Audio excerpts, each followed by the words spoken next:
오늘은 마음밭이 좋아야 합니다 라는 제목으로 함께 말씀을 나누겠습니다. 여러분, 요즘 교회나 혹은 기독교인들에 대해서 비판하는 소리를 들어보셨습니까? 요즘 교회는 주유소와 같다는 말을 혹시 들어보셨는지 모르겠습니다. 운전하신 분들은 아마 다 예상을 하셨을 것 같은데요. 기름이 떨어지면 주유소에 들려서 기름을 넣습니다. 요즘같이 고유가 시대에 참 디젤 차는 힘듭니다. 필요한 만큼 기름을 채우면 그 다음에 자기가 본래 가고자 했던 목적지로 가게 됩니다. 우리가 마치 교회 생활과 말씀 묵상하는 생활을 주유소에 들려서 기름을 채우는 것처럼 하면 안 됩니다. 왜냐하면 주일날 예배를 드리면서 기름을 막 채워요. 성령의 기름을 막 채우다가 그 다음에 교회를 나오면 말씀에는 상관없고 나랑은 아무 상관없는, 주님과는 아무 상관없는 내가 가고 싶은 길로 그냥 가고 있다는 거죠. 저는 목회를 시작하면서 계속 고민하는 것 중에 하나가 어떻게 하면 하나님과 동행할 수 있을까에 대한 이야기였습니다. 신학교를 다니던 시절에 하나님의 임재 연습이라는 것을 계속해서 부단히 노력을 해왔고, 어떻게 하면 하나님의 임재가 일상 가운데도 경험될 수 있을까에 대한 고민을 계속해서 하고 있습니다. 이것이 훈련이다, 완성이 아니고 훈련이다라고 얘기하고 싶은 것은요, 우리가 생각하는 것처럼 잘 안 되기 때문입니다. 모든 것이 한 번에 완벽하게 내 삶 가운데 완성 딱 이렇게 되어지면 얼마나 좋겠습니까마는 실제로 우리는 신앙생활을 하면서 완벽하게 신앙생활을 할 수가 없다라는 거예요. 그래서 우리는 훈련받기를 게을리하지 않아야 합니다. 내가 더욱 훈련받을 수 있도록 하나님 앞에서 부단히 훈련받도록 나를 하나님 앞으로 끌고 갈 수 있는 그런 힘과 용기와 지혜가 필요합니다. 한 농부가 씨를 뿌립니다. 우리나라 방식으로 하게 되면 도랑으로 파고 일료로 씨를 뿌린 다음 흙을 덮겠죠. 그러면 그 안에서 뿌리가 내리고 싹이 트고 잘 자라서 열매를 맺을 것입니다. 그런데 이스라엘의 파종법은 조금 다릅니다. 이스라엘은 저 넓은 밭에 그냥 씨를 흙 뿌리고 다녀요. 쫙 뿌리고 다녀요. 그리고 옆에 다른 농부는 뒷걸음을 치면서 한 줌의 씨를 또 좌우로 뿌립니다. 씨들은 각각 길가에도 떨어질 수 있고요, 돌밭에서 떨어질 수 있고요, 가시떨기에도 떨어질 수 있고 좋은 밭에도 떨어질 수가 있습니다. 씨의 품종과 상태가 동일하다는 그 조건을 우리가 가정을 해본다면 각기 어떤 땅에서 어떻게 자라는지를 예수님이 오늘 비유로 말씀하고 계십니다. 이 씨앗은 하나님의 말씀이라고 주님이 밝히고 계시고, 하나님의 말씀이 토양인 우리의 마음에 어떻게 떨어졌을 때 어떤 마음밭을 가지고 있느냐에 따라서 내가 어떤 열매를 맺을 수 있을까에 대한 이야기를 하고 계십니다. 그래서 우리가 매주 선포되어지는 이 말씀, 매일매일 우리가 주만날을 통해서 묵상하고 있는 이 하나님의 말씀 앞에서 내가 어떻게 반응하고 내가 어떤 마음밭으로 그 말씀을 받아들이느냐에 따라서 내 삶이 완전히 달라질 수 있다라는 그런 이야기입니다. 어찌 보면 설교의 결론과도 같죠. 이 설교의, 왜냐하면 여러분 잘 아시는 말씀이잖아요. 그리고 이 땅이 이렇다, 이 땅이 이렇다라고 분명히 예수님이 다 말씀을 해주셨기 때문에 너무나 쉽고 우리가 잘 알고 있는 말씀이지만, 저는 오늘 여러분 다른 거 다 놓치더라도 마지막 15절 딱 하나만 놓치지 않고 그렇게 우리가 붙잡을 수 있었으면 좋겠다는 생각이 듭니다. 첫 번째는요, 하나님은 뿌리시는 하나님이십니다. 하나님 뿌리시는데 오늘 본문의 2절과 3절 말씀을 함께 읽어보겠습니다. 시작. 또한 악귀를 쫓아내심과 병 고침을 받은 어떤 여자들 곧 7 귀신이 나간 자 막달라임이라 하는 마리아와 헤롯의 청지기 구사의 아내 요한나와 수산나와 다른 여자가 함께하여 자기들의 소유로 그들을 섬기더라. 아멘. 이 씨 뿌리는 비유는 예수님 당시에 팔레스타인 지방에서 농사짓는 관습에 표준을 두고 묘사되어 있습니다. 보통 늦은 10월에서 11월 초 지금입니다. 지금 이스라엘은 파종을 합니다. 일반적으로 씨앗을 담은 이 바구니를 어깨에 둘러매고 무작위로 씨를 뿌리고 다닙니다. 그래서 좋은 땅에 떨어지기도 하고 길가, 바위, 가시떨기에 다양하게 떨어지는데, 한 사람이 같은 씨앗을 동일한 조건에서 뿌렸음에도 불구하고 씨앗이 결실을 맺는 땅은 오직 좋은 땅 하나입니다. 흩뿌려지는 이 씨앗을 묵상하다 보니 설교를 준비하다가 하나님이 계속 씨앗을 뿌리신다는 이야기를 왜 하셨을까 생각이 들자, 오늘 본문에 나오는 이 우리가 방금 함께 읽은 말씀에 나오는 인물들에 대해서 묵상하게 되었습니다. 하나님은 보편적으로 우리를 사랑하시고 어떤 조건에 상관없이 우리 모두에게 똑같이 사랑하시는 그런 하나님이십니다. 하나님은 씨를 뿌리는 것처럼 모든 씨앗을 쫙쫙 뿌릴 때 땅을 구별하지 않고, 이 땅은 난 반드시 이 땅에다 뿌릴 거야, 나는 반드시 이 땅에다가 씨앗을 뿌릴 거야 라는 그런 이야기를 하지 않습니다. 하나님은 그냥 뿌리십니다. 그냥 씨앗을 뿌리시는데, 믿는 사람이나 안 믿는 사람은 가릴 것 없이 똑같이 사랑하시고 똑같이 말씀하시는 하나님의 보편적인 사랑을 우리는 경험하게 됩니다. 내가 어떤 마음밭인가에 상관없이 하나님은 계속 씨앗을 뿌리십니다. 내가 길가의 마음일 때도 있고요, 돌짝밭의 마음일 때도 있고요, 가시떨기의 마음일 때도 있습니다. 내가 좋은 밭의 마음일 때도 있어요. 그러나 내 마음의 상황과는 상관없이 예수님은, 우리 하나님께서 계속 말씀을 나에게 던져주고 계시다는 사실이에요. 너무나 놀라운 하나님의 사랑입니다. 이것은 하나님의 편에서 시작된 너무나 보편적인 은총임을 우리는 기억하게 됩니다. 이 성경 말씀 안에는 하나님의 이런 놀라운 사랑에 대한 이야기가 가득합니다. 그 중에는 이스라엘이 죄악된 길에서 돌아서지 않을 때에도 변함없이 이스라엘 사랑한다, 네가 돌아오기만 하면 언제든지 받아줄게 라고 계속해서 사랑과 은혜를 끊임없이 베풀어 주시는 그 하나님의 놀라운 사랑이 계속해서 성경 말씀 안에 나타나고 있습니다. 그 확실한 구원의 결과로 하나님은 예수 그리스도까지 보내셨다는 것이죠. 하나님은 그렇게 우리를 구원하시기 위해 끊임없이 농부처럼 일하십니다.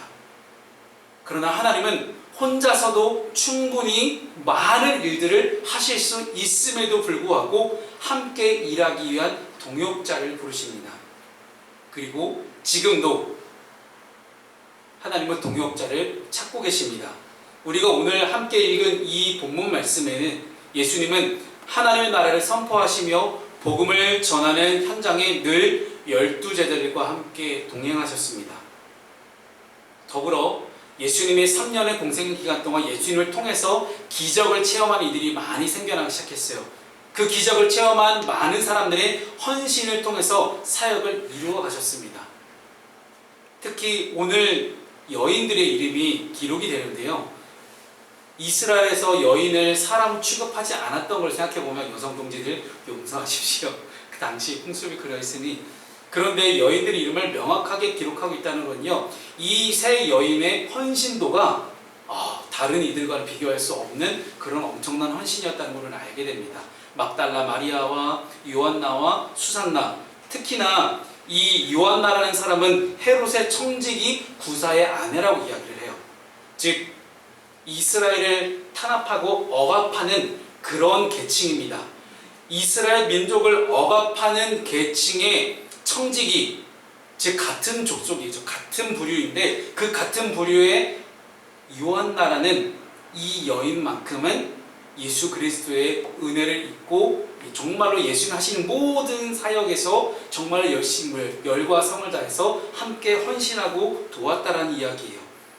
그것은 즉 하나님 나라의 비밀, 정말 하나님 나라의 순수한 복음의 말씀이 그 여인들에게 심겨졌을 때 말씀에 즉시 반응하고 자신의 온 소유로 그들을 섬겼다라고 성경은 기록합니다. 하나님 나라의 공동체는 그렇게 세워집니다. 내 소유를 내 거라 생각하지 않고 말씀을 받았을 때 말씀을 받은 사람의 즉각적인 반응은 하나님, 이 모든 것이 주님의 것입니다. 이 모든 것으로 하나님 나라를 온전히 섬겨가겠습니다라고 고백하는 것으로 드러났다는 사실입니다. 그래서 여러분, 복음서에는요, 예수 그리스도의 제자들 뿐만 아니라 많은 이들이 예수 그리스도를 만났을 때, 복음을 들었을 때, 복음을 마주했을 때 나오는 첫 번째 반응은 배와 그물을 버려두고 예수님을 쫓아갔던 이 제자들처럼 나의 것을 내 거라 여기지 않고 나의 소유를 나의 주인으로 생각하지 않고 모든 걸 주님께 맡겨두고 주님만 쫓아가면서 하나님 나라를 함께 이루어갔다는 사실입니다. 사랑하는 여러분, 자신이 가진 것으로 하나님 나라를 섬기는 것이 얼마나 큰 기쁨인지를 아는 사람만이 이 행복을 누릴 수가 있습니다.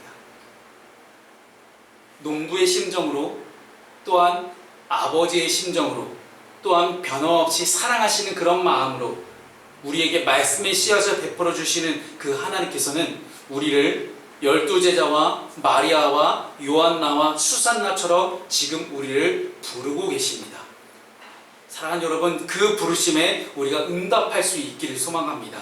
그래서 우리는 그 부르심에 응답하기 위해서 내 마음밭이 과연 나는 그 부르심 반응할 수 있는 마음밭인가에 대한 점검을 우리가 해볼 수 있기를 소망합니다. 이제 본격적으로 어떤 마음밭이 참 좋은 마음밭인가에 대해서 함께 말씀을 나누겠습니다. 열매 맺는 조건에 대해서 함께 이야기를 나누고 싶은데요. 토양의 입장, 즉 흙의 입장을 한번 살펴볼게요. 흙의 입장에서는 어떤 씨앗이 뿌려질지 알 수가 없습니다. 즉 우리는 내가 익히 알고 있는 말씀이지만 오늘 11월 6일 윤명진 목사를 통해서 선포되어지는 대신 전해지는 이 하나님의 말씀이 어떤 말씀을 다가올지 알 수가 없어요. 그리고 따질 수도 없습니다. 아니 흙이 밑에 있는 흙이 농부한테 왜 나한테 이 겨자씨 뿌렸어? 왜 나한테 올리브 씨앗 뿌렸어? 라고 따질 수가 없잖아요. 어떤 씨를 뿌릴지는 농부의 소관입니다. 하나님께서는 나를 사랑하셔서 나에게 가장 합당한 말씀을 부어주시기 때문에 내게 주어지는 그 씨앗, 내가 듣는 이 말씀의 양과 질을 따지기 전에 내가 어떤 땅인지를 인식하는 것이 너무나 중요합니다. 결과를 비교하는 것도 조금 우리가 지양해야 됩니다. 왜냐하면 지금 우리가 다니엘 기도회를 함께하고 있잖아요. 거기에 간증하러 나오시는 분들은 속된 말로 30배, 60배, 100배의 결실을 맺는 그런 분들이 많습니다.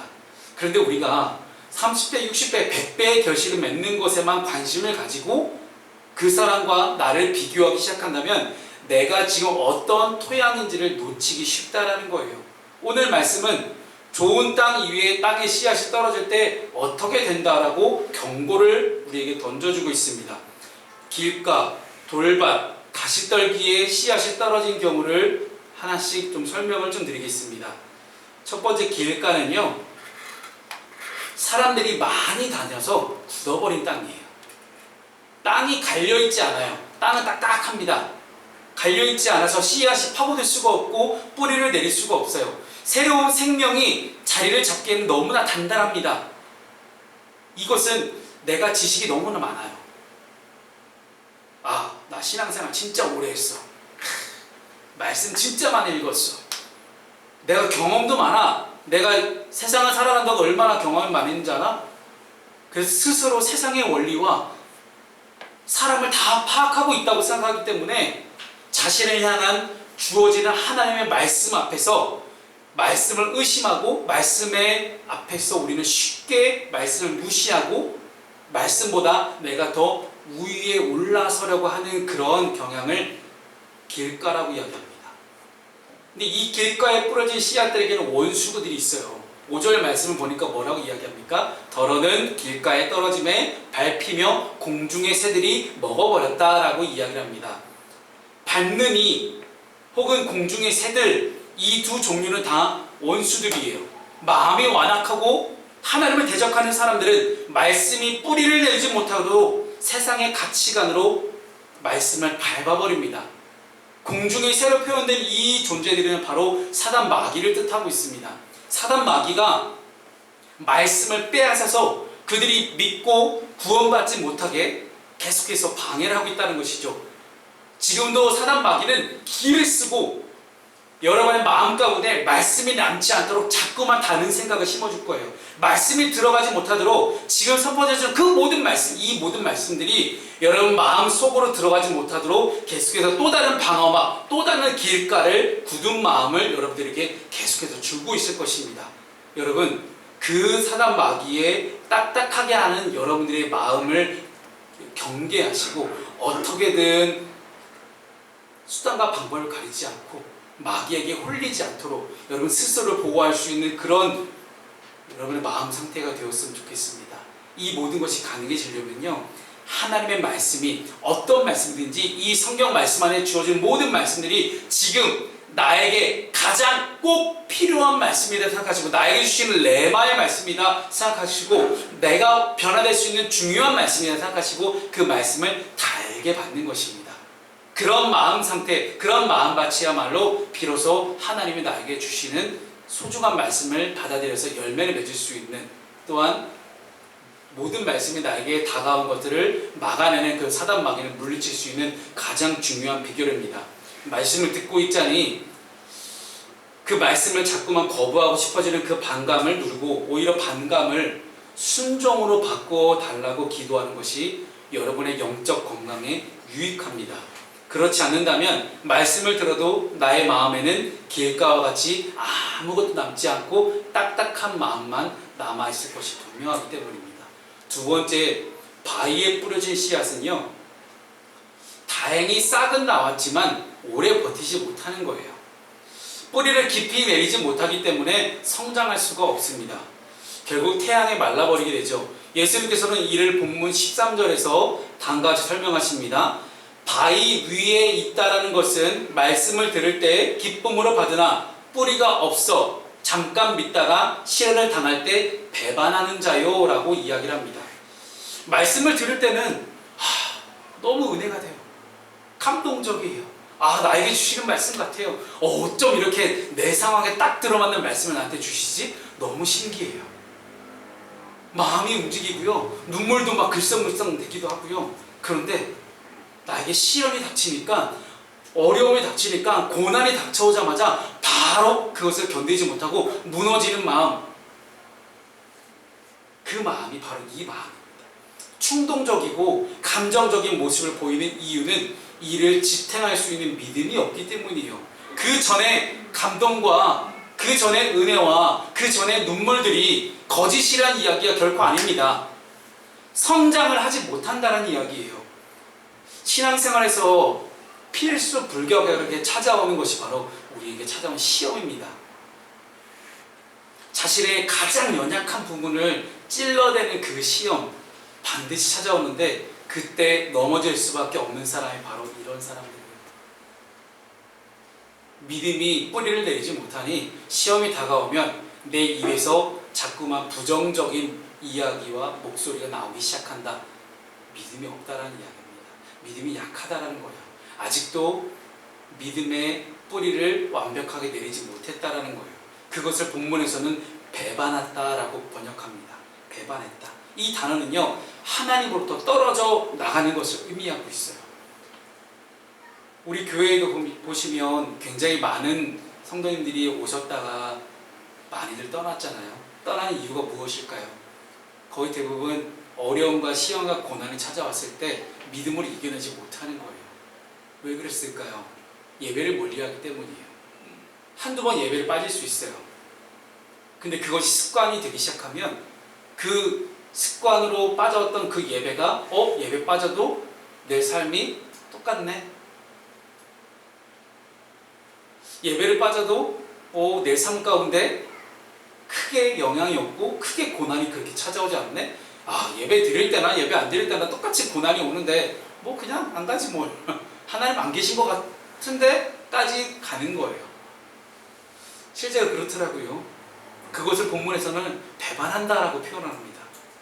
기쁨으로 예수님을 따르다가도 위협과 어떤 일시인상에 내가 손해를 입을 것 같아요. 그러면 주님을 떠나가는 사람은 바로 바위와 같은 사람이에요. 실제 12제자도 그러했죠. 예수님이 로마 군병들에게 잡혀가시자마자 다 뿔뿔이 흩어집니다. 근데 정말 더 중요한 사실은요, 그런 제자들까지도 예수님 다시 찾아가셔서 부활하신 후에 만나주시고 그들을 위로하시고 그들을 붙잡으셨다는 거예요. 그래서 교회 문은 항상 열려 있습니다. 교회는 떠나갔던 사람들이 언제나 돌아올 수 있는 그런 곳이 바로 교회라는 곳입니다. 세 번째를 보겠습니다. 가시떨기가 나오는데요. 가시떨기에 떨어진 씨앗은요, 세상의 많은 염려, 재물의 유혹 등 여러 욕심들 때문에 열매를 맺지 못하는 사람을 뜻하고 있습니다. 즉 말씀이 주는 평안이 있어요. 말씀을 들을 때 말씀 앞에서 말씀만 줄 수 있는 그런 평안들, 그런 평안보다 걱정, 염려가 더 큰 거예요. 누구나 가시떨기에 방해를 받을 수가 있습니다. 재물 자체가 믿음을 억누르기 때문이에요. 그래서 하나님께서도, 우리 주님께서도 하나님과 재물을 겸하여 섬길 수 없다라고 분명하게 선포하십니다. 재물에게 속지만 않고 재물을 섬기지만 않으면 된다는 그런 속삭임이 바로 우리를 속이는 생각들입니다. 내가 지금 어디에 서 있는지, 내가 지금 재물에 묶여있지 않은지는 우리는 정말로 보수적으로 내 마음을 살펴볼 필요가 있어요. 먼저 여러분의 기도 제목을 한번 살펴보길 바랍니다. 영적인 문제가 먼저인지 물질의 문제가 먼저인지를 한번 돌아보는 거예요. 또한 아는 것을 실천하지 못하게 만드는 요소가 무엇인지, 분명히 말씀을 듣기는 들었어요. 하지만 그것을 실천하지 못하게 막고 있는 내 마음속의 속생각이 무엇인지에 대해서 여러분 스스로를 돌아볼 수 있는 그런 이 시간이 되었으면 좋겠습니다. 성경 말씀 안에서 누가복음에서 부자 청년이 예수님을 찾아와요.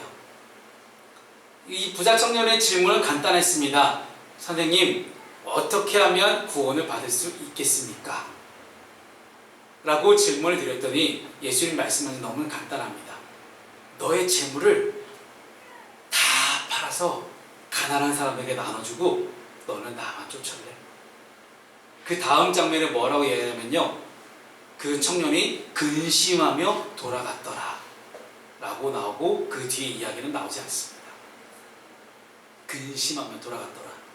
그 한 문장 안에 이 청년에 대한 생각과 그 청년에 대한 모든 결론적인 일들이 다 담겨져 있는 것 같습니다.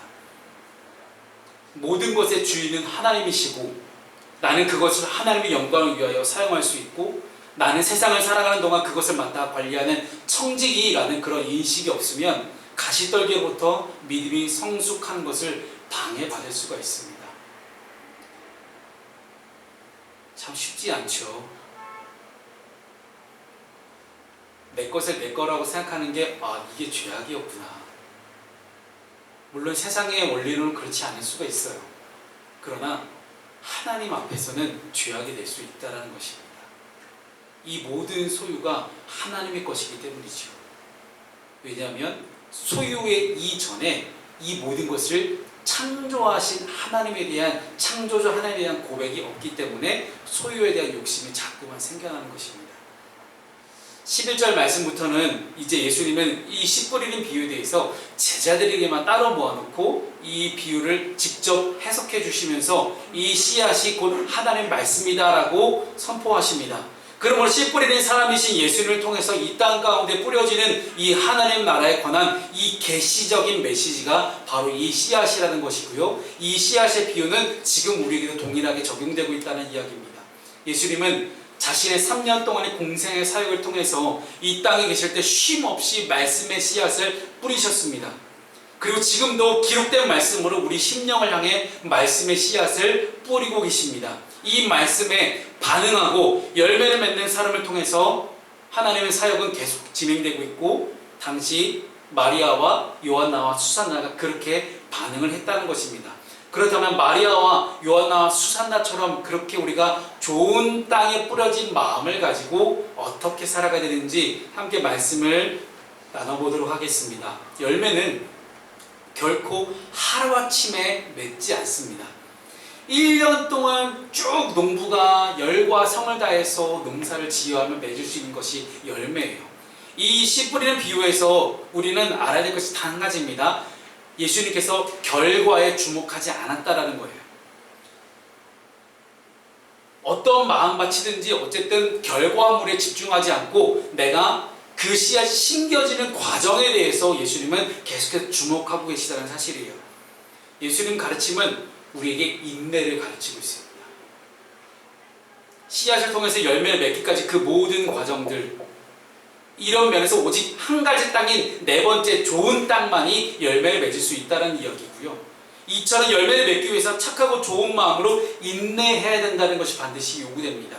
당장에 예수 믿어도 달라지지 않고, 당장에 예수 믿어도 변화되지 않는 삶의 현실 앞에서 하나님을 향한 의심과 하나님을 향한 원망 혹은 낙심의 마음을 가지기보다는 반드시 하나님께서는 하나님의 선하시고 인자하시고 가장 완벽한 방법으로 열매를 맺게 하실 것이다 라는 그런 분명한 하나님의 일하심을 착하고 좋은 마음으로 기대하고 기다리는 것이 우리에게 중요하다는 사실을 주님은 가르쳐주고 계십니다.